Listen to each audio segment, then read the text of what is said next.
Welcome to your outpatient therapy. This is the Daniel Natal Show.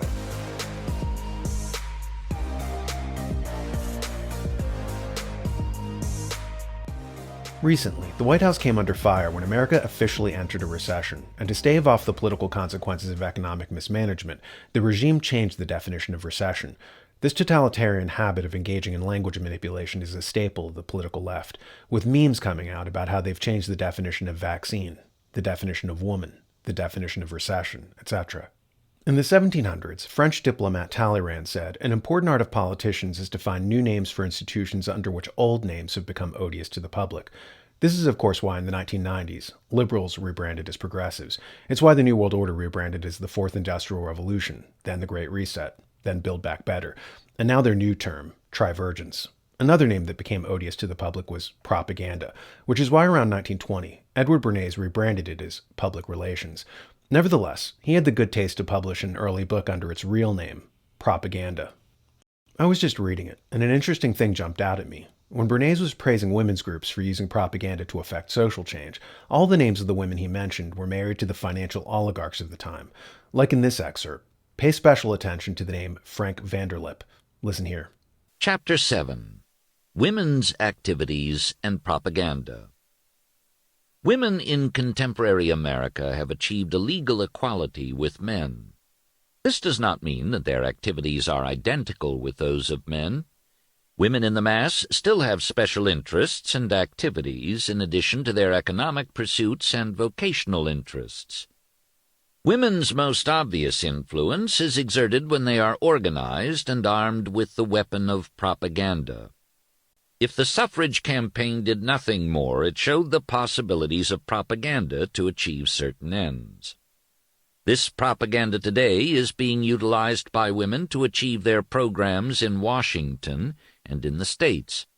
In Washington, they are organized as the Legislative Committee of 14 women's organizations, including the League of Women Voters, the Young Women's Christian Association, the Women's Christian Temperance Union, the Federation of Women's Clubs, etc. These organizations map out a legislative program and then use the modern technique of propaganda to make this legislative program actually pass into the law of the land. Their accomplishments in the field are various. They can justifiably take credit for much welfare legislation. The 8-hour day is theirs. Undoubtedly, prohibition and its enforcement are theirs, if they can be considered an accomplishment. So is the Shepard-Towner bill, which stipulates support by the central government of maternity welfare in the state governments. This bill would not have passed had it not been for the political prescience and sagacity of women like Mrs. Vanderlip and Mrs. Mitchell. Secondly, the routing over into peacetime activities of the many prominent women who were in the suffrage campaigns and who also devoted themselves to the important drives and mass influence movements during the war.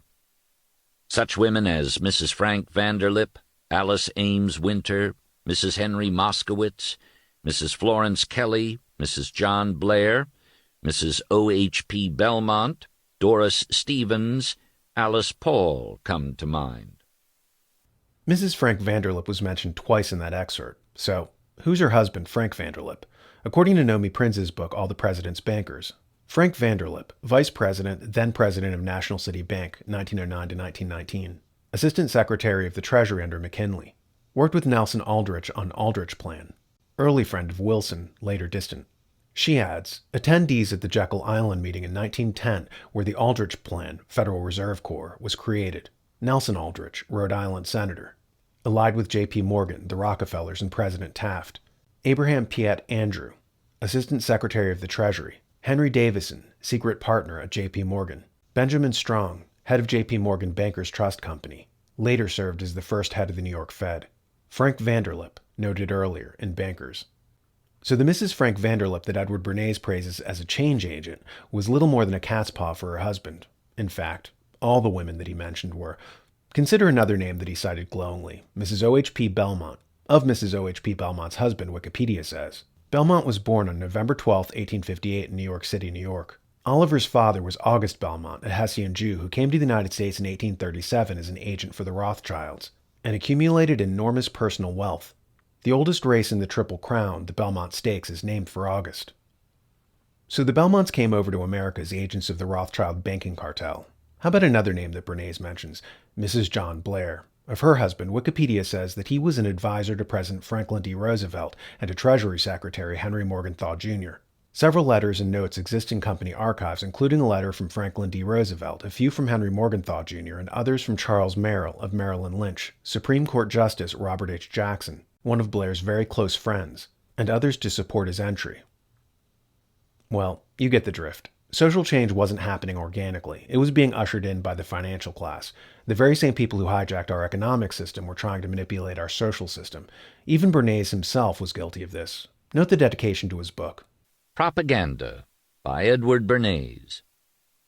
Dedication to my wife, Doris E. Fleischman. He calls his wife Doris E. Fleischman. Well, why isn't her surname Bernays, if that's what her husband's surname was? Well, as it just so happens, Doris E. Fleischman was a founding member of the Lucy Stone League, a group which encouraged women to keep their names after marriage.